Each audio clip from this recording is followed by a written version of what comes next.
Zikru ahadisa mutafarriqatin ruwiyat bil khamri, menyebut tentang hadis-hadis yang berkisah-kisah yang diriwayatkan tentang dalam urusan khamar. Jadi walaupun sebelumnya itu sudah banyak hadis-hadis yang menjelaskan tentang keharaman khamar dan tentunya meminumnya dan seterusnya, masih ada lagi beberapa hadis yang berkisah-kisah dalam riwayat ini yang menjelaskan tentang tentunya urusan keharaman khamar.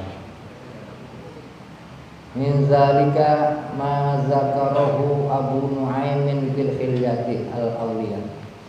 Di antaranya itu ma zakarahu Abu Nu'aimin fil Hilyati, apa yang disebut akan itu hadis oleh Imam Abu Nu'aim dalam kitab Al-Hilyah, Hilyatul Awliya. Faqala, nanti kita an Abi Musa al-Asy'ari radhiyallahu ta'ala anhu qala, dari Abu Musa al-Asy'ari radhiyallahu ta'ala anhu berkata, ya atan Nabiyya sallallahu alaihi wasallam bin nabizin bi jirratin lahu nashisun faqala idribu bihadzal haiti fa inna hadza surbu man la yu'minu billahi wal yawmil akhir, atau syarbu man la yu'minu billahi wal yawmil akhir.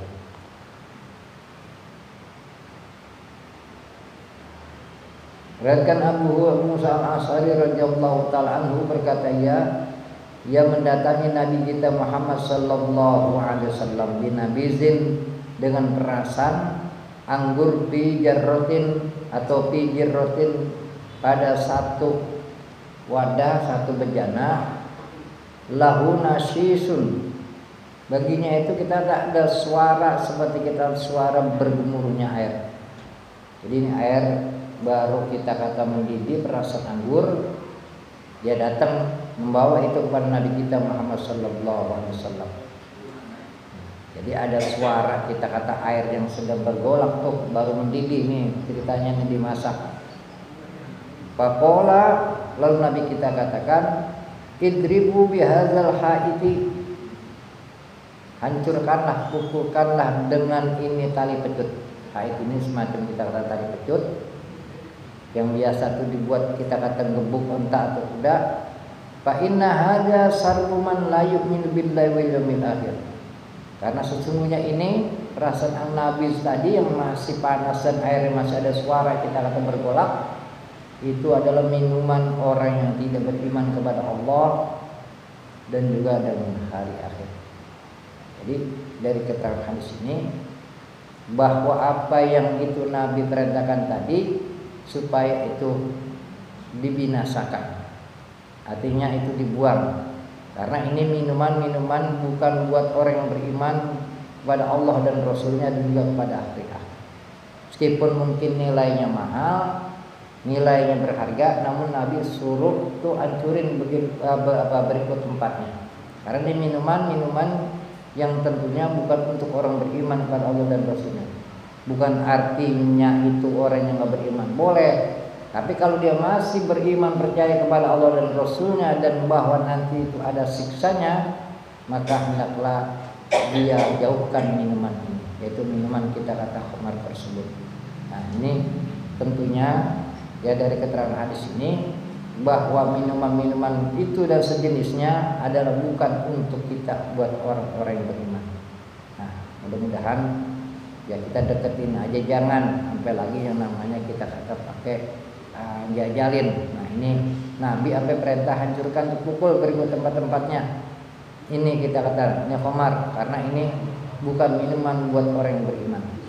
Di sahabat saking cintanya tuh kepada Nabi kita, ketika ini ayat larangan itu khamar untuk diminum, sedangkan saat itu mereka masih sedang-sedangnya kita kata senang kepada minuman tersebut, dan mereka itu banyak. Ya kalau kayak kita ini zaman dulu makanan yang tahan lama kayak disimpan, misalnya ya dulu kan kalau orang dulu tuh asam buah kan disimpan. dalam butik. Ini sahabat nggak melihat ini khamar, ini nabis, minuman yang enak yang bisa disimpan lama. Tapi ketika itu diperintahkan supaya itu tidak dikonsumsi, tidak diminum, sahabat itu masih sedang-sedangnya senang. Tapi ketika datang larangan tersebut, tidak peduli dengan itu nilainya mahal dan dia suka, itu ditumpahkanlah di gang di Sikakil Madinah. Di kita kata di gang-gang di jalan-jalan kota Madinah. Saking nih begitu takutnya sahabat terhadap kita kata hal-hal yang Allah larang, yang Allah haramkan. Kita kan berpikir dua kali. Sayang-sayang ini udah modalnya gede segala macam. Kadang-kadang pakai cap umpetin lagi.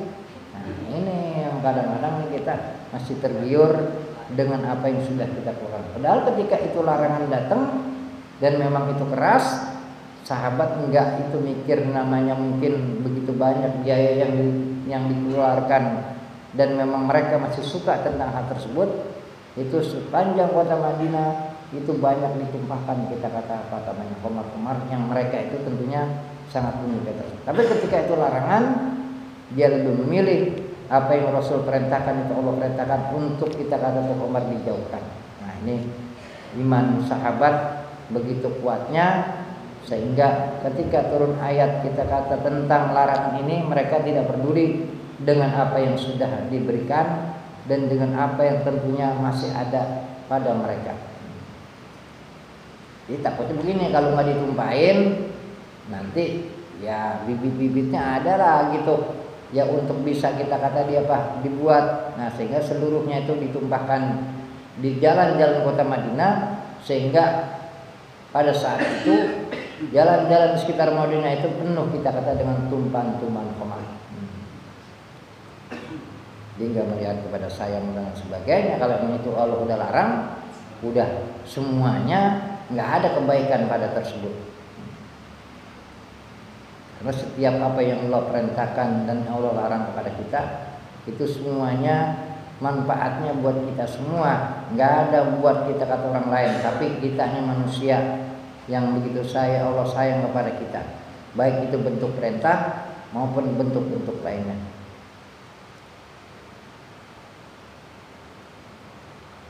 Ketika para sahabat itu ada perintah untuk berhijrah, sebagian sahabat yang mungkin sayang dengan kekayaannya, sayang dengan usahanya, sayang dengan rumahnya, itu berpikir dua kali untuk tidak ikut Rasulullah Sallallahu Alaihi Wasallam dalam kita kata apa menjalankan perintah Allah Subhanahu Wa Taala untuk ikut hijrah ke kota Madinah.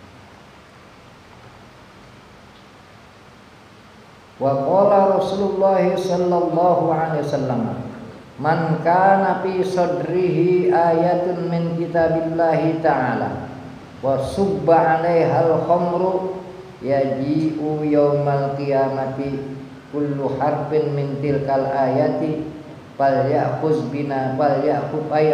binasiyati hatta yuwaqqafahu Allahu baina yadillahi ta'ala tabaraka wa ta'ala fa yukhasimu wa man khasamahul qur'anu khusima fal wailu liman kana al-qur'anu khasmahu yaumal qiyamati. Dan bersabda Rasulullah Sallallahu Alaihi Wasallam, man kana fi sadrihi ayatun min kitabillahi ta'ala, siapa yang ada dalam hatinya itu satu ayat daripada kitab Allah Subhanahu wa taala, artinya beriman kepada Al-Qur'an, percaya kepada apa yang ada dalam Al-Qur'an. Wa subba 'alaihi khamru yaumil qiyamati, dan dia dituangkan atasnya khamar, yaji'u yaumal qiyamati kullu harfin min tilkal ayati, maka akan datanglah nanti di hari kiamat setiap huruf daripada itu ayat, fayahuzu binasiyati, maka ini ayat yang tadi masih ada dalam dirinya, artinya dia beriman kepada Al-Qur'an, akan kita kata mengambil dengan kita kata ubun-ubunnya. Kalau kita kepala kita ini ubun-ubun kita dipetot. Amat itu tadi Al-Quran, itu ayat yang ada dalam diri kita, dengan sebab tadi itu dia masih mau tuh yang namanya meminum khamar tersebut. Hatta yuwaqifahu baina yadillahi ta'ala tabaraka wa ta'ala. Sehingga ini ayat tadi yang mengambil kita kata ubun-ubunnya itu menghadapkan dia di hadapan Allah Subhanahu wa taala. Wa yuhasimuhu, lalu kita kata Allah Subhanahu wa taala memusuhi kepada orang tersebut. Artinya Allah siksa tuh dengan sebab tadi masih saja dia mau kita kata meminum hal-hal yang dilarang Allah Subhanahu wa taala. Jadi kalau dia mengaku beriman kepada Allah dan Rasulnya, ketika itu hatinya raditu billahi rabba wa bil islami dina wa bi Muhammadin nabiyya wa rasulah. Udah segala apa yang Allah larang, yang Allah perintahkan, itu jalankan dengan kita kata semangat kita. Nah, ini kalau dia masih percaya Al-Quran, tentunya mesti dijauhkan tuh seluruh kita kata bentuk-bentuk minuman yang terlarang, bukan hanya bentuk minuman, tapi sejenis apa yang kita kata sama dengan bentuk-bentuk benda yang cair, bahkan itu kadang-kadang lebih berbahaya. Nah, seperti kita kata yang mungkin produk-produk yang sekarang ada semacam opium, marijuana dan selain sebagainya itu yang kata kita sekarang heroin segala macam, bahkan nilainya berlipat-lipat, itu lebih berbahaya dibanding tadi kita kata khamar. Karena ini kalau udah khamar bentuknya muskirat. Kalau udah namanya tadi kayak ganja itu mukhaddirat, artinya merusak tuh akal pikirannya. Dan kalau udah bentuk kayak tadi ada semacam kita kata ya ekstasi atau kita kata tadi yang bentuk-bentuk kita kata heroin, itu udah mukhaddirat. Jadi semuanya serba menghayal, serba kita kata yang namanya untuk bekerja dan lain sebagainya, itu udah tidak ada kemauan untuk melakukan tersebut. Karena Allah murkanya kenapa? Allah kasih kita ini akal, Allah kasih kita ini punya tubuh yang mestinya dijaga, dan tuh akal begitu mahal nilainya, tapi dia rusak tuh dengan hanya kita kata dengan minuman kita kata yang memabukkan. Jangan sampai kayak begini, habis gajian bawa betatang petenteng ngekek atau kali 5 kilo baru ketemu tuh. Ya. Habis gajian katanya, habis gajian ngekek jalan pelantang-pelanting. Ya, biasa kan begitu kita kalau habis gajian, yang ada teman lagi.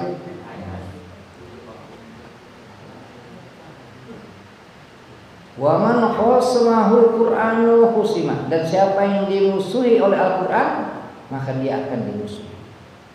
Ya tentu artinya siapa yang menyalahi Al-Qur'an, ini maka akan kita kata menerima kita kata murka Allah Subhanahu wa taala. Nah, makanya perlu kita pertanyakan, ya sampai di mana kita nih dengan Al-Qur'an, dengan kita kata itu pengamalannya, dengan kita kata membacanya segala macam. Nah, ini yang akhirnya menjadi sasaran empuk nih buat kita. Makanya Al-Quran sampai kapanpun dengan cara kita kata sedikit demi sedikit. Nah, tinggal nanti Nabi kata ya itu ma baqiyal Islam illa ismuhu.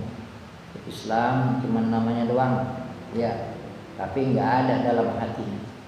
Wa ma baqiyal Qur'an illa rasmuhu. Itu Quran cuma tulisannya doang. Tapi lama-lama tulisannya juga pada hilang. Orang kagak dikebet-kebet sampai pada bulukan. Baru sih boleh dibagi gimana? Tuh, iya boleh sumbang dari mana nih? Cuman ditaruh aja di pojok di lemari. Nah, ini nanti akhirnya ketika mungkin orang udah nggak mau baca, tinggal tulisannya doang, yang ada di dada kita nanti bakal hilang. Nah, inilah yang tentunya buat kita itu sebagai kita suci, mesti selain kita baca dan seterusnya, kita kaji, kita pelajari, termasuk dengan bagian-bagian yang sekarang kita jalani. Ini termasuk kita yang namanya mengkaji Al-Quran dengan ayat-ayat kita kata tentang larangan, tentang perintah. Karena kalau nggak begini, kita nggak sempat tuh untuk kita kata mempelajari, membuka tentang ayat-ayat Al-Quran. Nah, mudah-mudahan meskipun mungkin enggak begitu banyak bagian ayat-ayat hukum yang kita pelajari, namun ini untuk bagian kita untuk mempelajari Al-Quran.